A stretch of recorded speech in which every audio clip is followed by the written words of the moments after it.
Shalom, shalom. C'est notre deuxième cours sur Messiat Yesharim.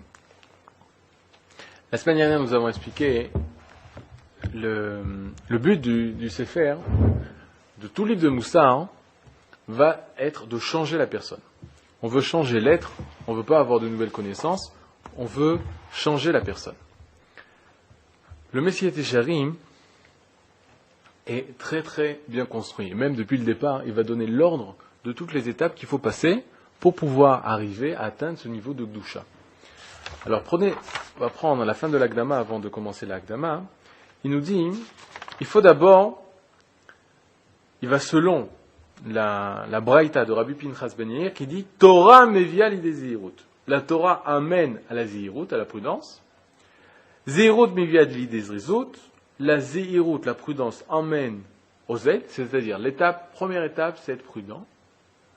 Deuxième étape, être zélé, zariz. Ensuite, la nekiut, la propreté, qui est aussi une partie de la zihirut, de la prudence, etc., etc., en passant par la chassidut, en passant par la hanava, jusqu'à Ruach HaKodesh, jusqu'à la nevoie, l'esprit de sainteté qui se dépose sur l'homme, qui se pose sur l'homme. Le Messiat Yesharim, son but est de construire l'homme en deux étapes. Le Moussa, c'est construire le premier niveau de l'homme, et les mitzvot vont être de construire le deuxième niveau de l'homme. De quel niveau on parle? Le premier niveau, ça va être la tahara. C'est quoi la tahara? La pureté.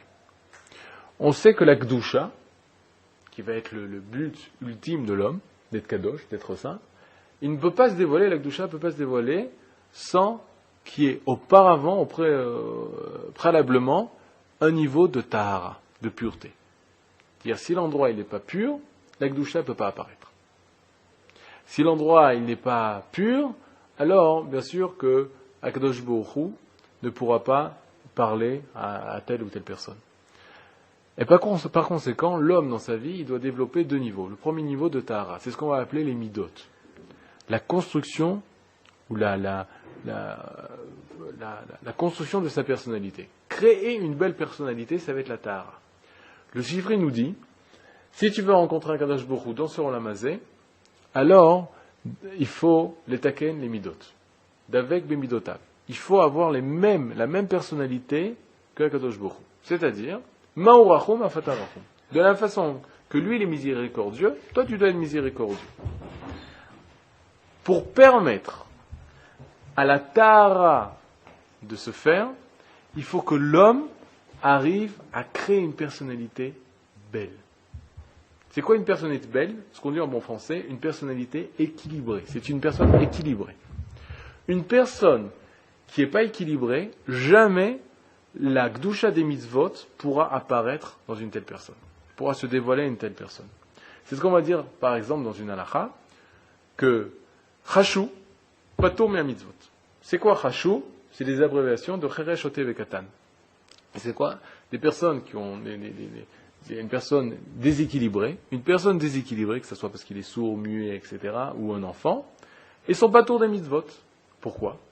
Parce que les mitzvot, c'est grâce aux mitzvot que la Gdusha, elle va pouvoir se dévoiler.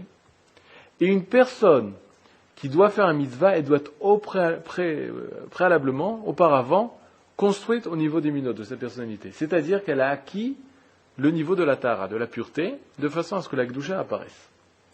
Les midot, c'est la tahara, c'est la pureté. Les mitzvot, ça va être la Gdusha. Sans midot, sans de bonnes midot, sans de bonnes vertus, sans avoir acquis des bons traits de caractère, alors la Gdusha des mitzvot ne pourra pas apparaître. C'est à quel écart, c'est si fondamental et si de base, que l'homme, avant son travail vers Akadosh Baruch Hu, il doit préalablement se construire au niveau des midot, de sa personnalité. Lorsque l'homme va se construire au niveau de sa personnalité, il faut comprendre que sa personnalité doit être au milieu. Le Rambam nous l'a dit déjà, il faut que l'homme il construise une personnalité équilibrée, c'est-à-dire ne pas être aux extrêmes. Je vous donne un exemple. Un homme, il ne doit pas être Pazran, qui jette son argent par les fenêtres. De l'autre côté, il ne doit pas être Kamsan, qui garde son argent, qui ne donne jamais son argent. Et là, il doit être au milieu.